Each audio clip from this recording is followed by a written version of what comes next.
اعوذ باللہ من الشیطان الرجیم بسم اللہ الرحمن الرحیم۔ پنجاب میڈیا ایسوسی ایشن کے پلیٹ فارم سے ڈاکٹر ظفر جازب آپ سے مخاطب ہے۔ دوستو، کل کا واقعہ ایک صحافی بھائی کا ہم سے جدا ہونا بہت المناک اور دکھ والا واقعہ ہے۔ اس میں نہ صرف میں بلکہ پنجاب میڈیا ایسوسی ایشن کے چیئرمین اور پوری ٹیم اس کی پرزور مذمت بھی کرتی ہے اور اس غم میں وہ اشکبار بھی ہے۔ صحافت کا شعبہ ایسا شعبہ ہے کہ جس میں حقیقی معنوں میں جان ہتھیلی پہ رکھنی پڑتی ہے اگر ہم قلم کی حرمت کو جانتے ہیں تو۔ میں اپنے عملوں کے سلسلے میں خدا سے ڈرتا ہوں اور ڈروں گا۔ کہیں بھی دیکھیں گی ظلم آنکھیں بیاں کروں گا، نہ چپ رہوں گا۔ میں ایسے پیشے سے منسلک ہوں کہ جس کا مقصد پیغمبر آنا، کسی بھی ظالم کے سامنے میں نہیں جھکوں گا، نہیں ڈروں گا۔ تو یہی سب کچھ ارشد شریف کا بھی کہنا تھا، جس کی پاداش میں کینیا میں یہ سوگوار واقعہ درپیش آیا،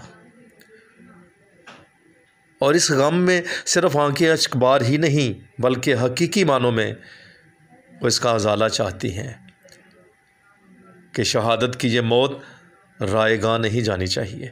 سنیے ارشد شریف کیا اس بارے میں ارشد شریف کیا کہتے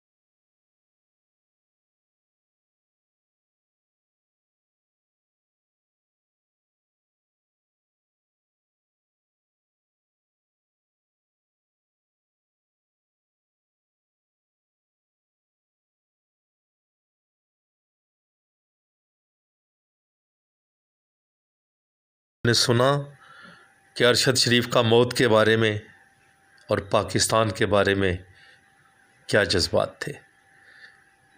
آئیے ہم اس کے جذبات کو حقیقی رنگ دیں۔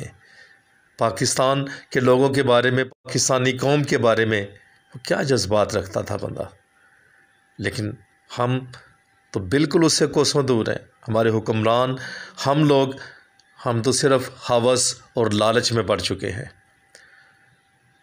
صحافیوں کا اس طرح بے ایمانہ قتل، تشدد، ان سے یہ ناروا سلوک کسی صورت قبول نہیں۔ لیکن ذرا سوچئے، کیا یہ سب کچھ اس طرح ہی بیکار جائے گا جس طرح پاکستان حاصل کرنے کے لیے ان تک کوششیں اور محنتیں کی گئیں؟ آپ سے یہی درخواست ہے، یہی کہنا ہے کہ یہ ساری محنتیں رائے گاہ نہیں جانی چاہیے، یہ خون ارزاں نہیں ہونا چاہیے، اس کا ازالہ ہونا چاہیے۔ تجھے مرحوم لکھوں تو دل خون کی آنسو روتا ہے، بھلا جوانی میں بھی ایسا کیوں ہوتا ہے؟ ایک بار تو اٹھ کر دیکھ اے میرے محسن، تیری موت کو سارا شہر کیسے روتا ہے۔